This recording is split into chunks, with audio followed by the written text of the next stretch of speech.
Electricity, है ना। Electricity जो वर्ड है, ये वर्ड एक ग्रीक वर्ड है, ठीक, एक ग्रीक वर्ड है जो कि भाई एक्चुअल वर्ड जो है इलेक्ट्रिक का है, ठीक है। एक्चुअल वर्ड जो है ये इलेक्ट्रिक का है, CTRIC इलेक्ट्रिक का, ठीक है। एंड यू जिसको यूज किया जाता है, and this word is used for defining electricity, ठीक है।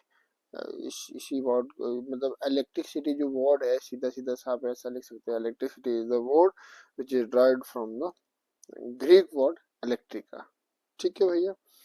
एक ग्रीक के फिलोसोफर थे थेल्स, ठीक है, जिन्होंने फर्स्ट टाइम ये नोटिस किया था कि भाई एक सर्टेन एलिमेंट से दूसरे एलिमेंट के अंदर जब हम फ्लो ऑफ इलेक्ट्रॉन होता है, या एक एलिमेंट से दूसरे एलिमेंट की तरफ जब करंट फ्लो करता है, या कभी हम एक दूसरी चीज को रगड़ते हैं, तो इलेक्ट्रोस्टैटिक चार्ज कैसे आता है ना। सीधी सीधी सी बात अगर मैं कहूँ कि उन्होंने ही थेल्स ने ही डिस्कवर किया था, थेल्स ने ही डिस्कवर किया था कि भैया फ्रिक्शनल चार्ज या इलेक्ट्रोस्टैटिक चार्ज, फ्रिक्शनल चार्ज कैसे आता है, या फिर इलेक्ट्रोस्टैटिक चार्ज कैसे आता है, ठीक है। चलिए, तो अब बात छिड़ी है चार्ज की, तो सर चार्ज क्या होता है। तो चार्ज एक इंट्रिंसिक प्रॉपर्टी ऑफ मैटर है। Charge is the intrinsic intrinsic property of matter है। अब सर ये दिक्कत है कि इंट्रिंसिक प्रॉपर्टी ऑफ मैटर क्या होता है ना। इंट्रिंसिक प्रॉपर्टी होता है एक अपना इंटरनल, भाई है ना, है तो है। चार्ज कितने प्रकार के हैं, चार्ज दो प्रकार के हैं, एक पॉजिटिव चार्ज है और एक नेगेटिव चार्ज है, ठीक। पॉजिटिव चार्ज जो होता है वो प्रोटॉन के ऊपर होता है, और नेगेटिव चार्ज इलेक्ट्रॉन के ऊपर होता है, ठीक। पॉजिटिव चार्ज प्रोटॉन के ऊपर होता है और नेगेटिव चार्ज इलेक्ट्रॉन के ऊपर होता है, ठीक है। अच्छा, एक एटम के ऊपर पॉजिटिव चार्ज कैसे आता है वो क्वेश्चन है, ठीक। भाई देखो, अगर मैं इस चीज को न्यूक्लियस मान के चलता हूँ, ये हमारे पास न्यूक्लियस है, ठीक। तो इसके अराउंड न्यूक्लियस के अराउंड हमारे पास ये कुछ इलेक्ट्रॉनिक शेल है, ठीक। कुछ इस प्रकार से इलेक्ट्रॉनिक शेल है, हम मान के चलते हैं कि सर ये इलेक्ट्रॉन्स है, सपोज दैट ये इलेक्ट्रॉन्स है, ठीक। एक और बात यहाँ पर ये है कि जितने नंबर ऑफ इलेक्ट्रॉन्स यहाँ बाहर में होंगे उतने ही प्रोटॉन्स अंदर होंगे। जैसे 1 2 3 4 5 6 7 8, 8 इलेक्ट्रॉन्स है तो 8 प्रोटॉन, 2 3 5 6 7 और 8, ठीक। 8 इलेक्ट्रॉन्स और 8 प्रोटॉन्स, लेकिन प्रोटॉन जो रहते हैं वो न्यूक्लियस के अंदर रहते हैं। तो न्यूक्लियस में होता है neutron plus proton, but electron जो रहते हैं दे revolve around the nucleus, nucleus के इर्द गिर्द घूमते रहते हैं, कुछ इस प्रकार से ऑर्बिट में घूमते हैं, ठीक है, ठीक है। अच्छा, एटॉमिक नंबर हमें क्या कहता है sir, according to atomic number, according to atomic atomic number के तहत कि number of protons equals to number of electrons. अगर ऐसा है, इसके पास 8 इलेक्ट्रॉन और 8 प्रोटॉन है, ठीक है, तभी तो मैंने न्यूक्लियस के अंदर 8 प्रोटॉन ड्रा कर दिए। तो कितने प्रोटॉन है, 8 पॉजिटिव चार्ज, और इलेक्ट्रॉन्स के पास कितना, 8 नेगेटिव चार्ज। ओवरऑल जो चार्ज अभी इस एटम के ऊपर है, तो ओवरऑल चार्ज जो है वो कितना है, 0 है। वो कितना चार्ज है, 0 है। But suppose that, let let कि ये एटम जो है एक इलेक्ट्रॉन लूज करता है, क्या करता है, it this atom loses 1 electron, एक इलेक्ट्रॉन लूज करता है। तो फिर इसके पास प्रोटॉन कितना है, देखो भाई एक और बात मैं यहाँ पे कह दूं कि प्रोटॉन जो होते हैं वो SN है, स्ट्रॉन्ग न्यूक्लियर फोर्स से इनसाइड द न्यूक्लियस बाइंड होते हैं, ठीक है, तो वो बाहर निकल नहीं सकते। तो प्रोटॉन बाहर निकल नहीं सकते, खाली आना जाना किसका लगा रहता है, इलेक्ट्रॉन्स का। वो इसी शेल में से बाहर निकल जाते हैं, कभी इसी शेल के अंदर आ जाएंगे यहाँ से, ठीक है। तो प्रोटॉन बाहर नहीं जा सकते हैं, खाली इलेक्ट्रॉन आ जा सकते हैं, ठीक है। तो this atom loses one electron, suppose that if है ना, if this atom loses one electron, अगर एक इलेक्ट्रॉन वो लूज करता है तो प्रोटॉन कितने हो गए भाई। प्रोटॉन तो मैंने कहा कि वो बाहर आ नहीं सकते, SN फोर्स से है, तो 8 पॉजिटिव चार्ज है ना, प्रोटॉन लिखूंगा मैं पॉजिटिव, 8 यूनिट पॉजिटिव चार्ज, और एक इलेक्ट्रॉन तो चला गया, तो यहाँ पे क्या रहा, यहाँ पे कुछ भी नहीं, वेकेंट स्पेस रहा। यहाँ पर क्या रहा, वेकेंट स्पेस, कुछ है खाली जगह। अब नेगेटिव चार्ज कितने की वजह से है, 7 की वजह से, ठीक। तो 7 नेगेटिव चार्ज, नेट चार्ज कितना है, नेट चार्ज कितना है, 7 नेगेटिव चार्ज। अब 8 यूनिट पॉजिटिव चार्ज है, 1 यूनिट नेगेटिव चार्ज है, तो नेट चार्ज आया सर +1 का। एक चीज और बता दूं मैं यहाँ पर कि भाई जितना इलेक्ट्रॉन के ऊपर चार्ज होता है उतना ही प्रोटॉन के ऊपर चार्ज होता है। तो प्रोटॉन के ऊपर 1.6 × 10⁻⁹ कूलम, ठीक, ये पॉजिटिव चार्ज आता है, और इलेक्ट्रॉन के ऊपर 1.6 × 10⁻⁹ कूलम ये रहता है नेगेटिव चार्ज, ठीक। तो बराबर चार्ज रहता है ना। तो भाई अगर ऐसा है, अगर ऐसा है तो 7 यूनिट नेगेटिव चार्ज है और 1 यूनिट पॉजिटिव चार्ज है, तो नेट चार्ज कितना रहा, नेट चार्ज, ठीक। तो भाई 1 यूनिट पॉजिटिव चार्ज आ गया। अब 8 यूनिट पॉजिटिव चार्ज है और ये 2 इलेक्ट्रॉन लूज करता है, लेट अस कंसीडर दैट ये 2 इलेक्ट्रॉन लूज कर रहा है, यहाँ से एक और इलेक्ट्रॉन चला गया बाहर, ठीक, एक और इलेक्ट्रॉन यहाँ से बाहर चला गया, ठीक है। तो 2 यूनिट पॉजिटिव चार्ज है ना, 2 यूनिट, दो खाली स्पेस रहेगी, तो हमारे पास नेट चार्ज कितना है, तो नेगेटिव चार्ज कितना है, 6 यूनिट नेगेटिव चार्ज, 1 2 3 4 5 और 6 यूनिट नेगेटिव चार्ज है, और 8 यूनिट पॉजिटिव चार्ज है ना। तो नेट चार्ज कितना है सर, +2 का नेट चार्ज। तो here we conclude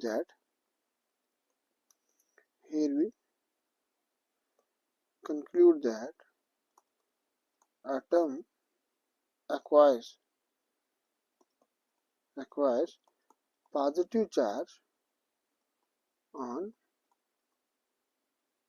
losing electrons, ठीक, and vice versa।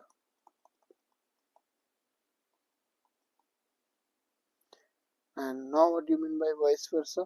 जिस तरीके से अगर ये एक एक इलेक्ट्रॉन लूज कर रहा है तो पॉजिटिव चार्ज आ रहा है, सपोज दैट अगर ये एक एक इलेक्ट्रॉन गेन कर रहा है तो फिर ये तो आगे इसके पास 8 इलेक्ट्रॉन्स पूरे, ठीक है, ये तो आगे इसके पास 8 इलेक्ट्रॉन्स अपने, ठीक। अब ये एरो बाहर की तरफ नहीं है, now these arrows are not upward. अब यहाँ पर एक एक इलेक्ट्रॉन आ रहा है बाहर से, सपोज दैट एक इलेक्ट्रॉन यहाँ पर आया, ठीक, एक इलेक्ट्रॉन यहाँ पर आया, ठीक है, तो एक इलेक्ट्रॉन यहाँ पर हो गया, एक इलेक्ट्रॉन यहाँ पर हो गया, 2 इलेक्ट्रॉन्स आ गए। अब पॉजिटिव चार्ज तो फिर भी उतना ही 8 यूनिट पॉजिटिव चार्ज है, लेकिन 2 इलेक्ट्रॉन जो और आ गए तो नेगेटिव चार्ज कितना हो गया, नेगेटिव चार्ज तो 10 यूनिट हो गया, है ना, तो इम्बैलेंस हो गया, ठीक। तो positive charge 8 unit, negative charge 10 unit, तो 8 से 8 खत्म, तो -2 का चार्ज। तो इसीलिए मैंने लिखा वाइस वर्सा। वाइस वर्सा का मतलब कि सर अगर हमारे पास चार्ज आता रहेगा, ठीक है, इसीलिए मैंने क्या लिखा यहाँ पर, इसीलिए यहाँ पर लिखा गया है कि vice versa, which means that कि अगर 10 यूनिट 8 यूनिट पॉजिटिव चार्ज है और 10 यूनिट नेगेटिव चार्ज है, तो हमारे पास टोटल चार्ज कितना हो जाएगा सर, 8 यूनिट पॉजिटिव से 8 यूनिट नेगेटिव न्यूट्रलाइज हो जाएगा, और पीछे हमारे पास बनेगा 2 यूनिट नेगेटिव चार्ज, ठीक। और 2 यूनिट ये होगा कितना, अगर मैं टोटल चार्ज देखूं कि भाई 2 इलेक्ट्रॉन के जाने से कितना चार्ज रहेगा एटम के ऊपर नेट, अगर पूरी एग्जैक्ट क्वांटिटी के बारे में बात करें तो total charge is represented by Q, and is given by n into E.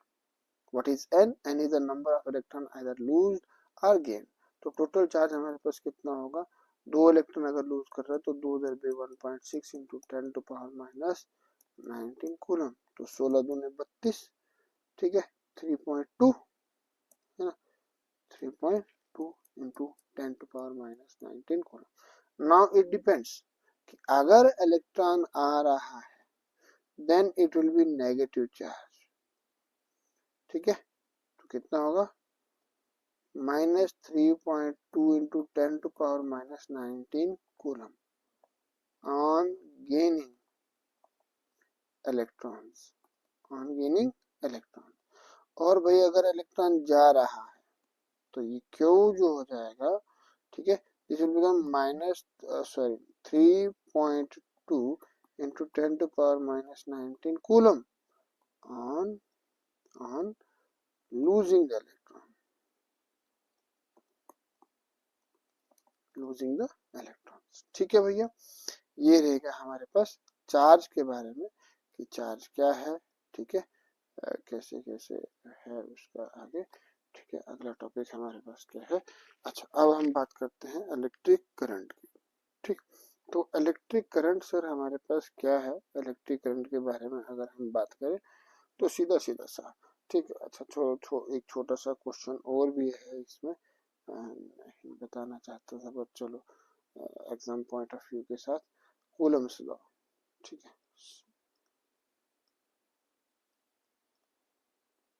Coulomb's law.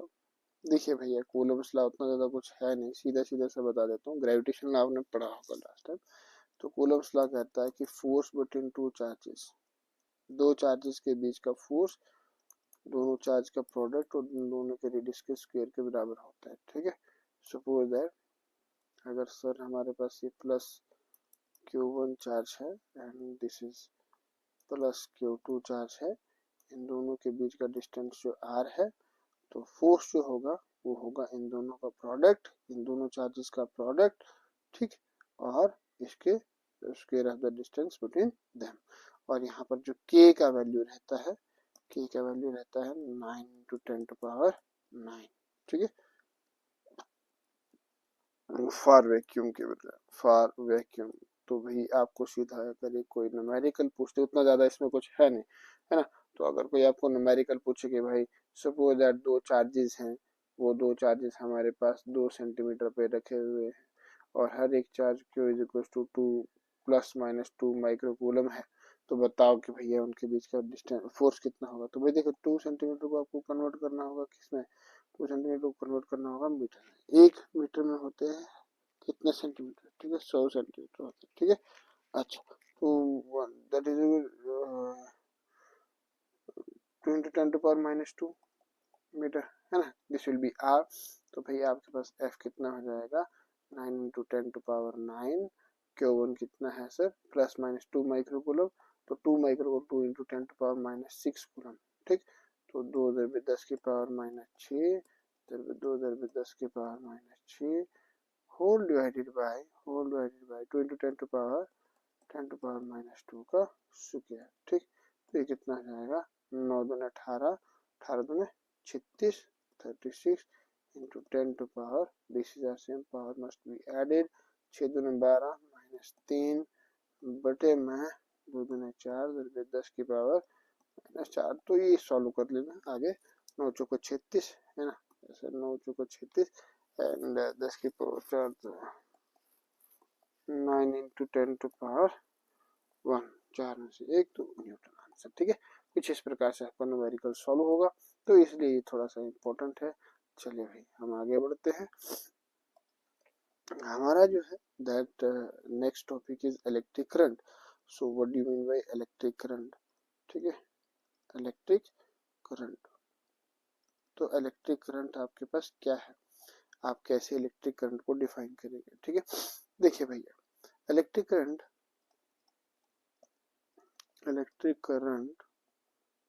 is defined as the flow of charge, ठीक। चार्ज कितना, कोई एक कंडक्टर है, ठीक है, और उस कंडक्टर को हमने पोटेंशियल लगा रखा है, बैटरी लगा रखा है, एक पॉजिटिव टर्मिनल बड़ा सा और एक नेगेटिव टर्मिनल। तो इसके अंदर से जो चार्ज फ्लो करता है, कितने टाइम में, उसको हम इलेक्ट्रिक करंट कहते हैं। It is given bye, it is represented by I and is given by I equals to Q upon T, I equals to Q upon T। तो ये हमारे पास इलेक्ट्रिक करंट है और ये हमारे पास इलेक्ट्रिक करंट का फॉर्मूला है। ठीक sir, the SI unit of electric current is, the SI unit of I is ampere. क्या है? एम्पियर है। एंड 1 एम्पियर होता है 1 कूलम अपॉन 1 सेकेंड। तो भाई 1 एम्पियर को डिफाइन कर लेना कि 1 एम्पियर कितना होता है। 1 एम्पियर को डिफाइन कैसे करेंगे? when 1 coulomb charge flows through a conductor in 1 second, then the current will be 1 ampere. ठीक है, तो उतना ज़्यादा डिटेल में नहीं जाएंगे अभी हम, ठीक, क्योंकि अभी एक just quick short one reason है, वन शॉर्ट रीजन है। ठीक है, तो ये हमारे पास इलेक्ट्रिक करंट है। उसका जो हमारे पास यूनिट है वो एम्पियर है। इससे छोटा यूनिट अगर हम बात करें तो स्टैट एम्पियर है। क्या है? स्टैट एम्पियर है। अच्छा, इलेक्ट्रिक करंट को किस उपकरण से मापा जाता है? That is ammeter. ठीक है, एमीटर से एक सर्किट में एमीटर से मापा जाता है और इसको सर्किट में कैसे रिप्रेजेंट करते हैं? ये पॉजिटिव और ये नेगेटिव। इसका बहुत कम हमारे पास वो रहता है, क्या बोलते हैं, रेजिस्टेंस बहुत कम रहता है। ठीक है, इसके पश्चात अगला अगर हम बात करें कि सर इंसुलेटर क्या होता है। इंसुलेटर, ठीक, तो सर इंसुलेटर होता है ऐसा material, those material which do not allow, those materials which do not allow electric current to pass through them,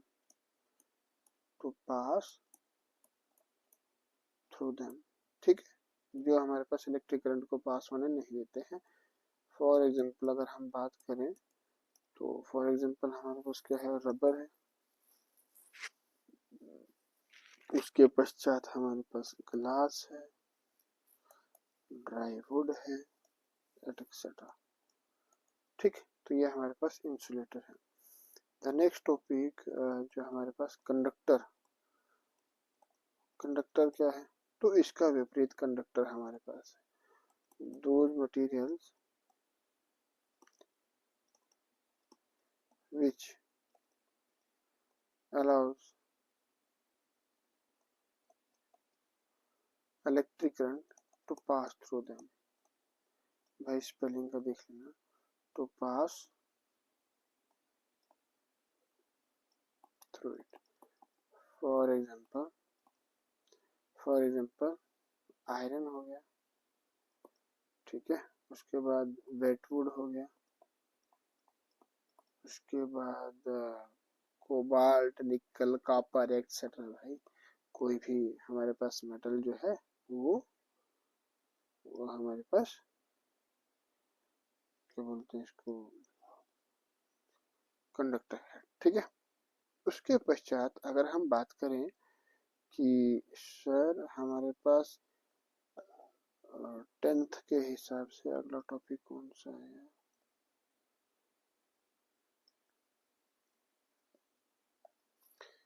electric circuit and electric diagram में electric circuit and electric circuit diagram है ना। Electric circuit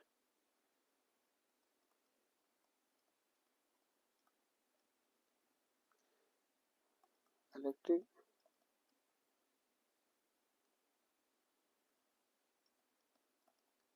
and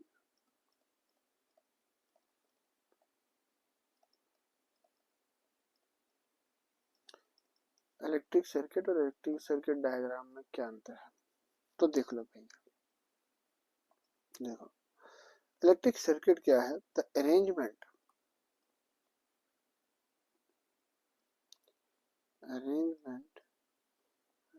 कर रहा हूँ मैं,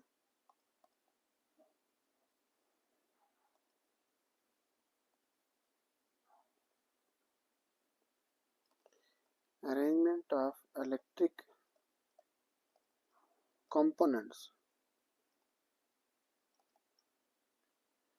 the arrangement of electric components to get the purposeful work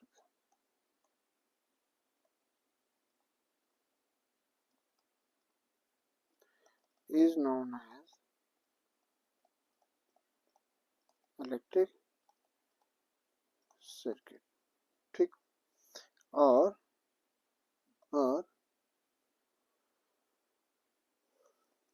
the blueprint, है ना, जिस प्रकार से हम बिल्डिंग बनाने से पहले हम क्या करते हैं, उसका ब्लूप्रिंट करते हैं ना, नक्शा बनाते हैं। The blueprint of an electric circuit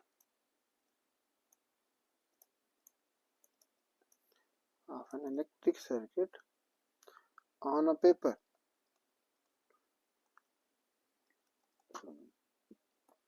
is known as electric diagram. For example अगर हम बात करें उदाहरण के तौर पे, फॉर एग्जाम्पल जैसे मैं बात करता हूँ, मुझे घर पे एक बल्ब जलाना है, ठीक है। तो बल्ब जलाने के लिए पहले तो मेरे पास एक सोर्स होना चाहिए, बैटरी, ठीक। और बैटरी को इस सिंबल से रिप्रेजेंट करते हैं, this is positive, this is negative. Wire तो हो गया सिंपल लाइन, ठीक, ओके। ये हो गया कि सर जॉइंट मारा हुआ वायर है, और ये हो गया कि सर जॉइंट नहीं है, क्रॉस कर रही वायर और जॉइंट नहीं है, ठीक है। ये हो गया मेरे पास एक बल्ब, ठीक, ये हो गया बल्ब। और ये हो गया मेरे पास की, मतलब स्विच, जो आपका घर का स्विच है। तो इन सब, ये सब मेरे पास क्या है, इलेक्ट्रिक कंपोनेंट्स है। तो कहता है सर अगर मैं इन इलेक्ट्रिक कंपोनेंट्स को एक ऐसे वे में अरेंज करूं ताकि मुझे पर्पसफुल वर्क, मतलब पर्पसफुल, मुझे लाइट चाहिए कमरे में, तो मैं उनको अरेंज करूंगा, है ना। तो उस अरेंजमेंट को हम कहते हैं इलेक्ट्रिक सर्किट। लेकिन इस अरेंजमेंट को करने से पहले, जैसे मैं अभी जो ड्रॉ कर रहा हूँ, उसको हम कहते हैं इलेक्ट्रिक डायग्राम, ठीक है। ब्लूप्रिंट, ब्लूप्रिंट मतलब कि सर इलेक्ट्रिक सर्किट बनाया नहीं है, लेकिन उससे पहले का जो हम पेपर वर्क करते हैं उसको हम कहते हैं ब्लूप्रिंट, ठीक। तो सर मेरे पास ये आ गया बल्ब, एक सर्किट डायग्राम में सिंपल सा बना रहा हूँ, ठीक है। यहाँ पर मेरे पास की है, ठीक, एंड ये मेरे पास यहाँ पर बैटरी लग गया, ठीक। ये ओपन की है, ये ओपन की है, मतलब स्विच, ये ओपन स्विच है, तो अभी सर्किट ऑफ है, ठीक। और ये मेरे पास बल्ब, ठीक, ये मेरे पास बल्ब ऐसा, और इसको मैंने एक बैटरी लगा दिया है, एक की लगा दिया है, और वायर कनेक्ट कर दी है। अब मैं इसको ऑन कर देता हूँ, स्विच ऑन हो गया, तो बल्ब ग्लो करेगा। This is close circuit, this is known as close circuit, bulb glow करेगा, ठीक है, ओके। तो ये हमारे पास सर्किट और सर्किट डायग्राम है, ओके। चलो हम आगे बढ़ते हैं। अगला टॉपिक हमारे पास I think electric energy and electric potential होगा, ओके।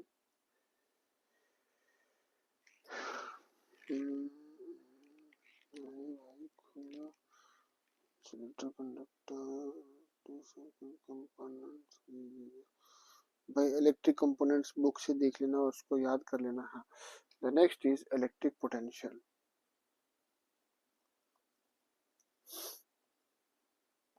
सो इलेक्ट्रिक पोटेंशियल, ठीक, दो चीजें हैं, एक इलेक्ट्रिक पोटेंशियल है और एक इलेक्ट्रिक पोटेंशियल डिफरेंस है। देखो बहुत बहुत बारीक सा फर्क है इन दोनों में, समझने में बहुत मतलब वो है क्या बोलते हैं, थोड़ा सा डिफिकल्ट लगता है। तो भाई देख लो इलेक्ट्रिक पोटेंशियल क्या है, it is the amount of work done, amount of work done in bringing a charge,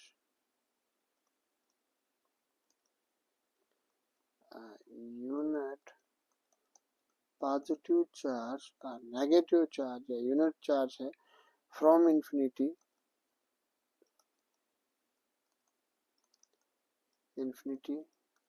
to the point lies inside the electric field. ठीक, अब सर बोलोगे कि इलेक्ट्रिक फील्ड क्या होता है, ठीक है, तो याद दिलाना कमेंट सेक्शन में, या मेरे को अगर याद रहा तो मैं एक लिंक आपको डाल दूंगा इलेक्ट्रिक फील्ड का क्या होता है। यहाँ पर मेरे पास डिफाइन करने के लिए उतना समय नहीं है क्योंकि वीडियो लंबा बन जाएगा, ठीक है। तो ये क्या है, एक अमाउंट ऑफ वर्क डन है जो हम पॉजिटिव यूनिट चार्ज को from infinity to the point ला रहे हैं, तो उसे हम इलेक्ट्रिक फील्ड कहते हैं, ठीक है। And it is denoted bye, it is the amount of work done, है ना।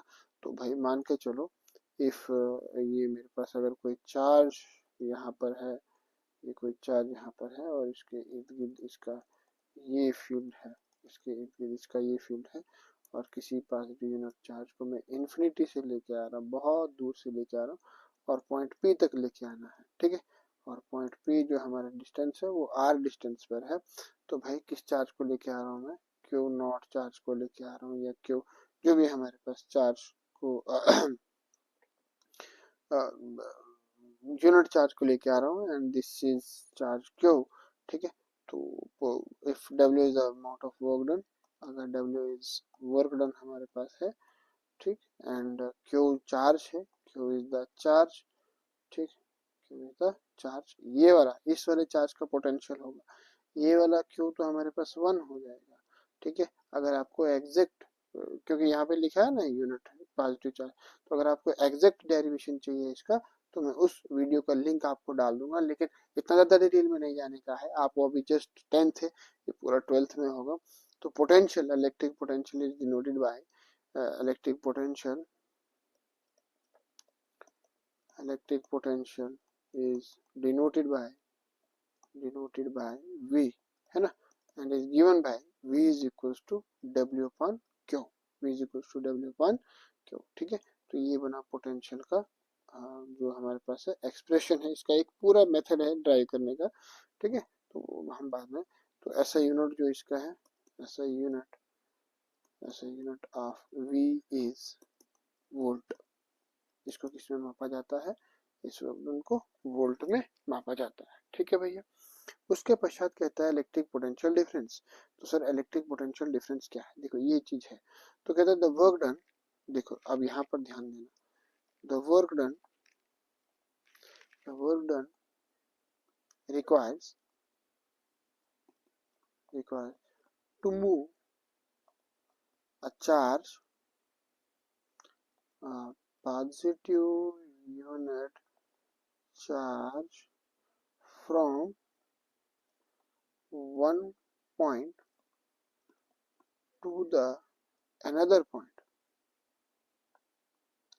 point lies inside the same field,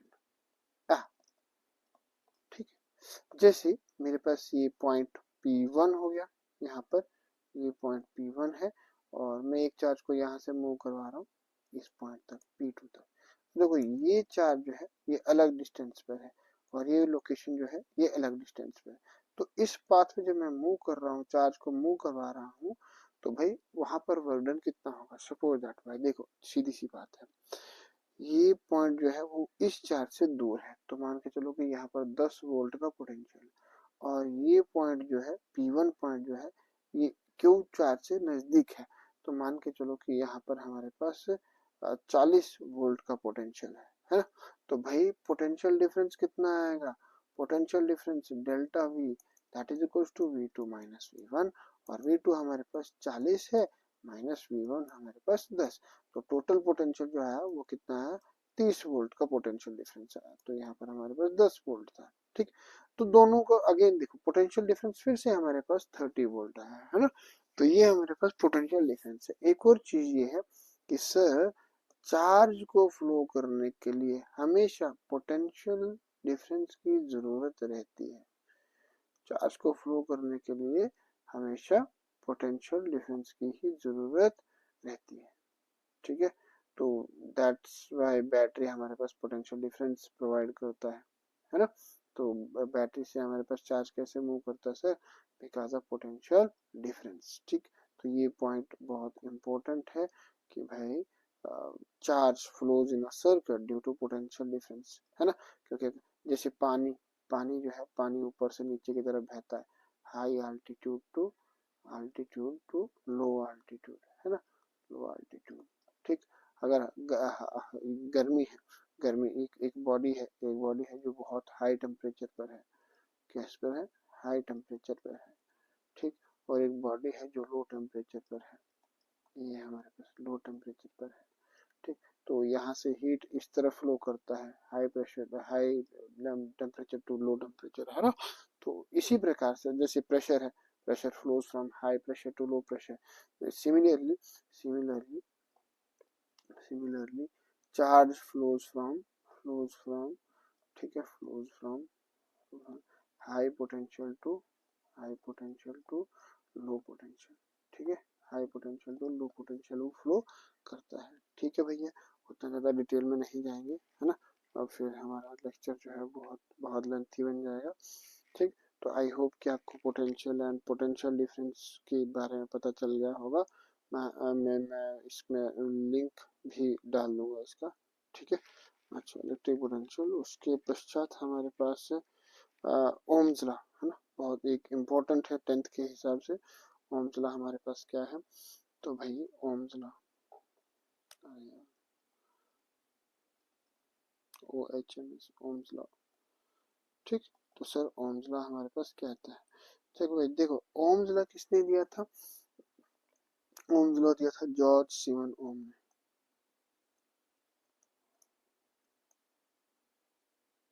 semen ओम ने दिया था। ठीक, दिया कब था, 1827-28 की 1927-28, मेरे को यार डेट भूल गया, चलो बुक से देख लेना। ठीक है, मैं सीधे सीधे बताता। तो उन्होंने कहा क्या था, जॉर्ज सीमन ओम ने दिया था लगभग 1827 में दिया था शायद, 1820 कुछ ऐसा दिया था, है ना, देख लेना बुक से। तो जॉर्ज सीमन ओम ने कहा क्या, जॉर्ज सीमन ओम ने क्या कहा, जॉर्ज सीमन ओम ने कहा कि भैया this law states that this law states that the current flows through a conductor will be directly proportional to the um, potential difference applied across the ends of the conductor, that is V directly proportional to R। कहने का मतलब ये है कि भाई potential difference conductor के across कौन देता है, सर पोटेंशियल डिफरेंस देता है बैटरी। ठीक, कौन देता है, बैटरी। ठीक है, तो अगर ये V हमारे पास है और इस कंडक्टर में ये करंट फ्लो कर रहा है, I करंट फ्लो कर रहा है, तो कहता है भाई I 1 एम्पियर फ्लो करेगा, 2 एम्पियर फ्लो करेगा, 3 एम्पियर फ्लो करेगा, कितना एम्पियर फ्लो करेगा वो डिपेंड करता है बैटरी पे, कि भाई अगर 4 वोल्ट की बैटरी है, 6 वोल्ट की बैटरी है, 12 वोल्ट की बैटरी है, तो अगर 4 वोल्ट की बैटरी है तो सपोज दैट 1 एम्पियर फ्लो करेगा, 6 वोल्ट की बैटरी है तो वो 2 एम्पियर फ्लो करेगा। मतलब ये एग्जैक्ट फिगर में नहीं बता रहा हूँ, है ना, एग्जैक्ट फिगर नहीं बता, सिर्फ इतना बता रहा हूँ कि भाई जितना जितना पोटेंशियल बढ़ेगा उतना उतना कंडक्टर के अंदर करंट भी बढ़ेगा। तो भैया अभी प्रोपोर्शनलिटी में है तो इक्वलिटी तो लाना पड़ेगा। Introducing a constant of proportionality R, तो v equals to I R, where R is constant of proportionality. ठीक है, वेयर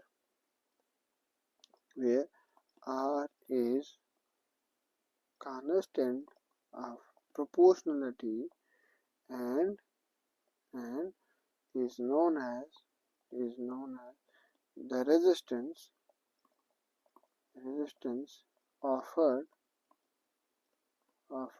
by the conductor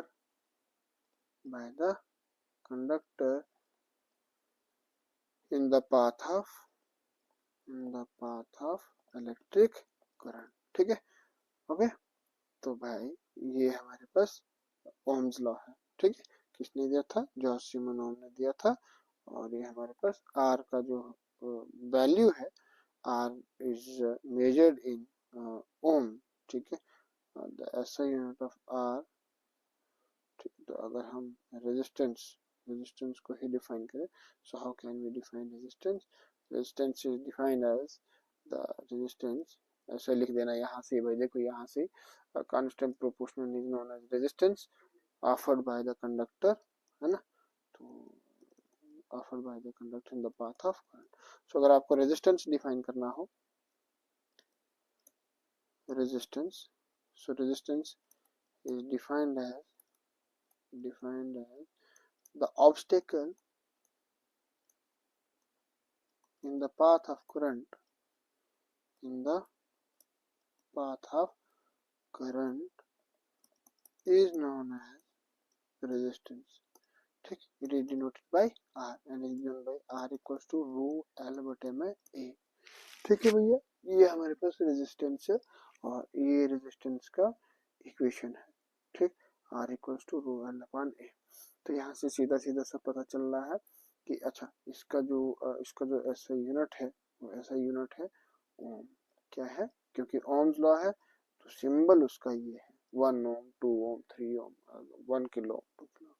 ठीक है, तो यहाँ से हम factors on which the resistance depends, तो R is directly proportional to rho, R is directly proportional to length and R is inversely proportional to area of cross section। ठीक, सो भाई हम अगर बात करें कि रेजिस्टेंस किस किस फैक्टर पे डिपेंड करता है, तो resistance depends upon resistivity first, that is resistivity, है ना। तो पहला हमारे पास रेजिस्टेंस जो है वो रेजिस्टिविटी के ऊपर डिपेंड कर रहा है। और तो greater the resistivity greater the rho, ठीक है, greater will be R, greater will be R, resistance भी बड़ा हो जाएगा। ठीक है, जैसे जैसे रेजिस्टिविटी बड़ा होगा वैसे वैसे हमारे पास रेजिस्टेंस भी बड़ा होगा। ठीक है, सेकंड हमारे पास है लेंथ। ठीक है, larger the length greater will be the resistance, greater will be the resistance, R भी बड़ा हो जाएगा। एरिया ऑफ क्रॉस सेक्शन पे उल्टा है इसका किस्सा जो है, एरिया ऑफ क्रॉस सेक्शन के साथ इसको बनती नहीं है। तो कहता है smaller the area of cross section greater will be R, the value of R। ठीक है, और इसको आगे भी लिखना, greater the resistance, greater the resistivity, है ना, ग्रेटर द रेजिस्टिविटी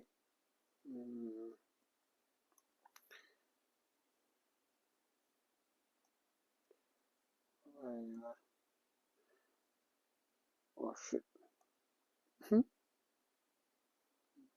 stylish, जितना ज्यादा रेजिस्टिविटी होगा उतना हमारे पास रेजिस्टेंस बड़ा होगा। And smaller the resistivity smaller will be the resistance, larger the length larger will be the resistance, and smaller the length smaller will be the resistance, smaller the area of cross section larger will be the resistance। इसमें उल्टा होगा सिर्फ, ठीक है, सिर्फ एक इसमें उल्टा होगा, बाकी सब में सीधा है। ठीक है, कहता क्या है भाई, देखो कहता क्या है, कहता है रेजिस्टिविटी डिपेंड करती है नेचर पे, सीधी सी बात। लेकिन लेंथ पे कैसे, कि भाई एक रेजिस्टेंस मेरे पास ये है, एक लेंथ मेरे पास ये है जिसका एल जो हमारे पास वो 2 सेंटीमीटर है, और एक लेंथ मेरे पास ये है जिसका एल मेरे पास 3 सेंटीमीटर है। तो हो सकता है कि इसका रेजिस्टेंस मेरे पास आर जो इसका वो हो सकता है 1 ओम के बराबर हो, और इसका आर जो हो 1.5 ओम के बराबर हो। तो जितना जितना लेंथ बढ़ेगा उतना उतना हमारे पास ये हमने पूरी बहुत अच्छे से क्लास में डिस्कस किया था, आई विश कि आपको याद हो। ठीक है, ओके, चलिए इसके बाद हम आगे बढ़ते हैं। अगला क्वेश्चन कौन सा है हमारे पास, रेजिस्टेंस रेजिस्टिविटी फैक्टर्स, ये टॉपिक कौन सा रहा, factors on which resistance depend. ठीक है, उसके पश्चात हमारे पास कौन सा है, resistance Ohm's law, resistance resistivity. ठीक है, ठीक ठीक ठीक, रेजिस्टिविटी,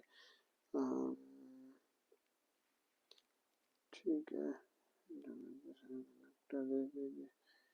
ठीक है, रेजिस्टेंस, हाँ resistance in series and resistance in parallel, एक हमारे पास ये बचा, और उसके बाद हमारे पास बचा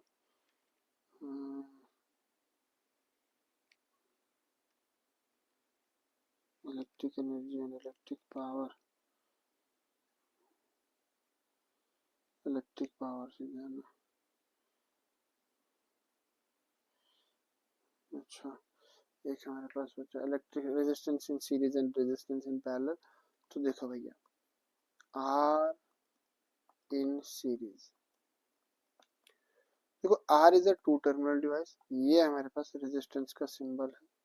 ठीक, this is the symbol of R, मतलब एक सर्किट अगर मुझे ड्रा करना हो तो भाई उसमें हमारे पास क्या कहा जाता है कि उसमें जो हम ब्लूप्रिंट में तो देखिए जैसे एक एक ब्लूप्रिंट में एक नक्शे में दरवाजा हम ऐसे रिप्रेजेंट करते हैं ना, ये सर हमारे पास दरवाजा है, या फिर इसको हम ऐसे ऐसे, ये दरवाजा है और इस तरफ खुल रहा है, ये दीवार है?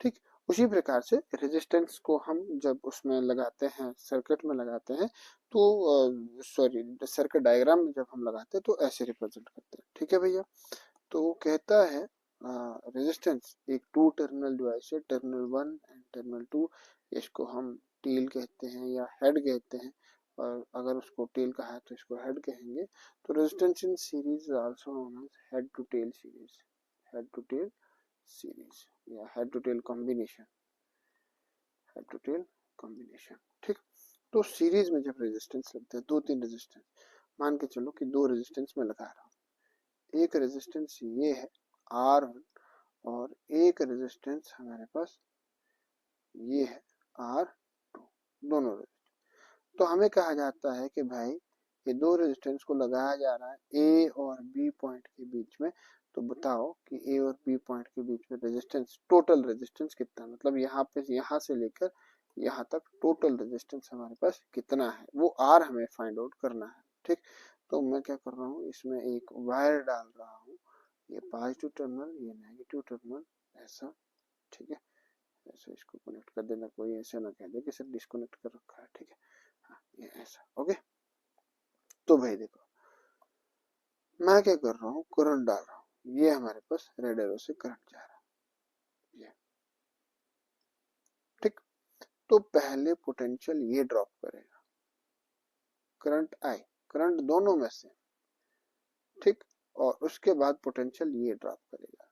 तो भाई अगर मैं देखूं एज अकॉर्डिंग टू, या सीधा सीधा according to Ohm's law, Ohm's law, उतना ज्यादा डिटेल में नहीं कहूंगा इसको। ठीक है, तो V equals to I R हमारे पास है, V equals to I R है। तो भाई देयरफॉर हमारे पास V1 कितना हुआ, V1 कितना हुआ, V1 equals to I R one, क्योंकि V1 के अंदर से I करंट फ्लो हो रहा है और R1 उसका वैल्यू है ना, and V2 equals to I R two. ठीक, लेकिन लेकिन अगर ये V1 पोटेंशियल ड्रॉप कर रहा है और ये V2 पोटेंशियल ड्रॉप, ये दोनों पोटेंशियल आए कहां से हैं, यहाँ से V बैटरी से। ठीक है, मान के चलो कि पीछे से 10 जूल्स का एनर्जी जा रहा था, है ना। पोटेंशियल मतलब एनर्जी है ना, पोटेंशियल हमारे पास एनर्जी ही है। तो पहले इसने 2 जूल खाया, 2 joule according to his its own capacity, है ना। इस रेजिस्टेंस की कैपेसिटी से 2 जूल एनर्जी इसने खाया। एक्चुअली जूल नहीं होता है, वोल्टेज होता है, लेकिन समझाने के लिए मैं आपको बता रहा हूँ, है ना, कि भाई चलो जूल से भी कंफ्यूज हो जाओगे, तो मैं ऐसे बता रहा हूँ कि 10 चपातीस यहाँ से आगे एक टेबल पे एक टेबल पे एक प्लेट है, और उस प्लेट को रोटेट किया जा रहा है और 2 लोग खाना खाने बैठे हैं। इस प्लेट के ऊपर 10 रोटी है, तो 10 रोटी से पहले किसके पास गया, आर वन के पास गया, और आर वन ने कितना रोटी खाया सर, 2 रोटी खाया।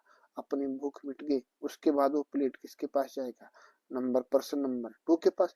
पर्सन नंबर 2 ने अपने अकॉर्डिंगली 1 खाया, तो V1 कितना था 2, एंड V1 कितना, V2 कितना था 1। वो उसके रेजिस्टेंस के ऊपर डिपेंड करता है कि वो कितना खा सकता है ना। तो वही चीज है। ओके, तो भाई चलो इसको ज्यादा वो नहीं करना, तो अरे यार, ठीक है, ये V है। अच्छा, टोटल रोटियां कितनी लगी थी हमारे पास, 3। 2 इसने खाई थी और 1 इसने खाई थी, तो टोटल रोटियां कितनी लगी थी, सॉरी कैपेसिटी कितना हो गया यहाँ पे, 3 हो गया। तो यही हमें निकालना है कि आर कितना है, ठीक है, टोटल रोटियां कितनी लग सकती है, ठीक। तो वही according to Ohm's law, sorry according to Ohm's law V is equal to I R, पर टोटल पोटेंशियल जो V है वो आया कहाँ से, V1 प्लस V2 से आया। जो टोटल पोटेंशियल V1, ये 2 रोटियां खाएगा और ये 1 रोटी खाएगा, ये टोटल रोटियां आई कहाँ से थी, इसी ने तो भेजी थी, है ना। तो भाई V is equal to V1 plus V2 के बराबर। Substitute the value, then I can write it as V equals to IR1 plus IR2, but according to Ohm's law V equals to IR, so I can say that IR equals to IR1 plus IR2। तो मैंने इसका I common कर दिया बाहर, है ना, common कर ले है R2, ठीक। यहाँ से ये I खत्म होता है, तो total resistance in series equals to R1 plus R2। अगर ये 2 रोटियां खा सकता है या 4 रोटियां खा सकता है और ये 6 रोटियां खा सकता है, तो टोटल कितनी रोटियां लगेगी इस पूरे सर्किट में, 10, ठीक है। तो टोटल कितनी लगेगी, 10। वही हमारे पास ये रिजल्ट निकला कि RS resistance in series will become equal direct sum of this two, है ना। ओके, चलिए रेजिस्टेंस इन पैरेलल की हम बात करते हैं, रेजिस्टेंस इन पैरेलल की हम बात करते हैं। So the next is resistance in parallel. Resistance in parallel, parallel का मतलब कि सर मान के चले अगर ये एक रेजिस्टेंस मेरे पास है, ठीक, और इन दोनों को मैंने एक ही जगह पर लगा रखा है, ये this is R1 and this is R2, इन दोनों को मैंने एक ही पॉइंट पे ज्वाइंट मार दिया है, ठीक, या कुछ इस प्रकार से।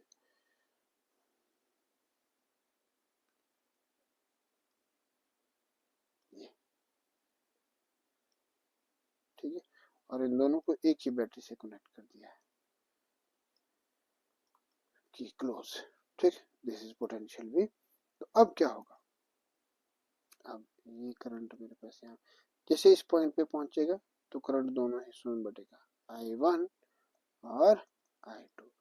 इस रेजिस्टेंस से कितना करंट फ्लो हुआ, I1 फ्लो हुआ और इससे I2 फ्लो हुआ, पर दोनों के अंदर पोटेंशियल जो रहा वो सेम रहा, क्योंकि बैटरी इसको भी वही पोटेंशियल दे रही है और इसको भी वही पोटेंशियल दे रही है, ठीक है भैया। अच्छा चलिए भाई, तो according to Ohm's law, according to Ohm's law, Ohm's law के तहत V equals to I R के बराबर है सर, बिल्कुल बराबर है। तो यहाँ से मैं अगर I का वैल्यू निकालना चाहूँ तो V बटे में R है, या फिर R का वैल्यू निकालना चाहूँ तो, या फिर R का वैल्यू निकालना चाहूँ तो वो है V बटे में I, है ना। तो I का वैल्यू कितना है भाई, V बटे में R है, ठीक। तो भाई फॉर फर्स्ट R1 के लिए देखते हैं, R1 के लिए फॉर R1, फॉर R1 के लिए देखते हैं, ठीक है। तो भैया R1 में से कितना करंट फ्लो हो रहा है, I1 करंट फ्लो हो रहा है, कितना करंट फ्लो हो रहा है, I1 करंट फ्लो हो रहा है। तो देयरफॉर फॉर R1 I1 हमारे पास कितना हो जाएगा, I1 किसके बराबर, V अपन R1, क्योंकि ओम्स लॉ के तहत तो यही है। And for R2 for for R2 हमारे पास R2 में से कौन सा करंट फ्लो हो रहा है, I2, तो I2 will become is equal to V upon R2, क्योंकि पोटेंशियल दोनों को सेम मिल रहा है, ठीक है। लेकिन ये टोटल करंट I कहाँ से है, ये टोटल करंट I कहाँ से है, but I equals to I1 plus, क्योंकि ये I ही जा रहा है ना यहाँ से, और ये I ही यहाँ से डिस्ट्रीब्यूट हो रहा है। मान के चलो कि I 10 एम्पियर के बराबर जा रहा है, और अगर I1 मेरे पास 2 एम्पियर का है तो I2 कितना होगा, पीछे से 10 आ रहा था, I2 एम्पियर का ऊपर से गया तो नीचे से कितना जाएगा, सीधी सीधी सी बात है सर, 8 एम्पियर के बराबर है ना। तो भाई but I equals to I1 plus I2, I equals to I1 plus I2, तो सबसे जोड़ दे वैल्यू, I किसके बराबर है, V अपन R, I1 किसके बराबर है, I1 ना V upon R1 plus V upon R2, तो भाई V कॉमन कर दो, 1 by R equals to sorry V upon R equals to V common कर दो 1 by R1 plus 1 by R2, ठीक, V खत्म कर दो, तो हमारे पास कितना है 1 by R equals to 1 by R1 plus 1 by R2, तो ये हमारे पास है टोटल रेजिस्टेंस इन पैरेलल, ठीक। तो भाई मान के चलो कि अगर R मेरे पास 2 ओम के बराबर है और ये हमारे पास 4 ओम के बराबर है, तो इसकी कैलकुलेशन कैसे होगी, तो total resistance 1 by R is equals to 1 by 2 plus 1 by 4, the LCM will become is equal to, या बाई क्रॉस मल्टीप्लिकेशन करो यार, 4 दूने 8, 4 जमा 2 तो 6 बटे में 8, 3 बटे में 4, ठीक है। तो R हमारे पास कितना होगा, देखो 3 बटे में 4 ओम नहीं लिख सकते क्योंकि ये 1 by R है, 1 by R equals to 3 by 4, तो R कितना होगा, R इसको उल्टा करना होगा, 4 by 3 ओम के बराबर, ठीक, 4 बटे में 3 ओम के बराबर, ओके। अच्छा चलो भैया, अगला हमारे पास क्या था, resistance in parallel and series, the next is electric power, electric power है ना। तो इलेक्ट्रिक पावर हमारे पास क्या है सर,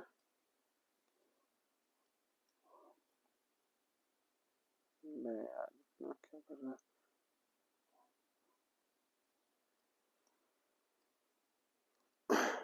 ठीक, तो इलेक्ट्रिक पावर देखो भैया,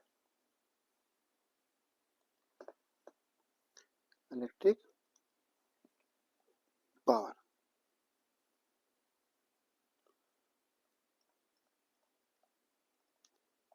इलेक्ट्रिक पावर, इलेक्ट्रिक पावर हमारे पास क्या है, देखो पावर होता है वर्क डन बटे में टाइम, तो इलेक्ट्रिक पावर होता है कि भैया कितना कंजप्शन हो रहा है इलेक्ट्रिक एनर्जी का, है ना। तो जितना काम करेंगे उतना कंजप्शन होगा, ठीक है। तो हम इसको कैसे डिफाइन करेंगे, the rate at which electric energy is consumed is called electric power, इसको हम क्या कहेंगे, इलेक्ट्रिक पावर कहेंगे, कि भाई जिस रेट से इलेक्ट्रिसिटी कंज्यूम हो रही है उसी को हम इलेक्ट्रिक पावर कहेंगे, ठीक है भैया। तो भाई ये किसके बराबर है, power equals to work done बटे में टाइम, और वर्क डन किसके बराबर होता है, वर्क डन किसके बराबर होता है, अब वर्क डन वो होता है सर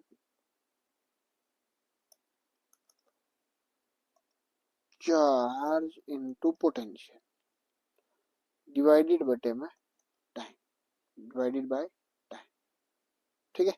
तो चार्ज इनटू पोटेंशियल, ठीक, तो यहाँ से पावर कितना है sir, power equals to potential into Q बटे में टी, तो पोटेंशियल बटे में टी, क्यू बटे में टी पहले ही हमने पढ़ा है, फ्लो ऑफ चार्ज पर unit time that is current, so power is equals to V into आई,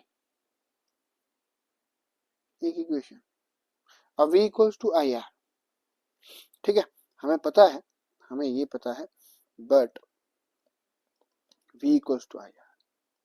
तो अगर मैं V का वैल्यू यहाँ पे सब्स्टिट्यूट करूं तो देयरफॉर पावर हमारे पास कितना हो जाएगा, power will become I R into I, V की जगह पे आई आर और बाकी आई तो फॉर्मूले का यहाँ से चल रहा है, तो पावर कितना हो जाएगा, आई स्क्वायर आर, दूसरा इक्वेशन पावर का। अब भाई मैं यहाँ आई का वैल्यू डालूं, but I will become equal to R, इस साइड आ जाएगा V अपन आर। अब इसको डाल दूं यहाँ पे तो फिर हमारे पास पावर कितना हो जाएगा, फिर हमारे पास पावर होगा देखो पावर कितना है, V अपन आई है, V इंटू आई है, तो आई का वैल्यू डालने का है तो V बटे में आर, तो V इंटू V, एक सेकेंड,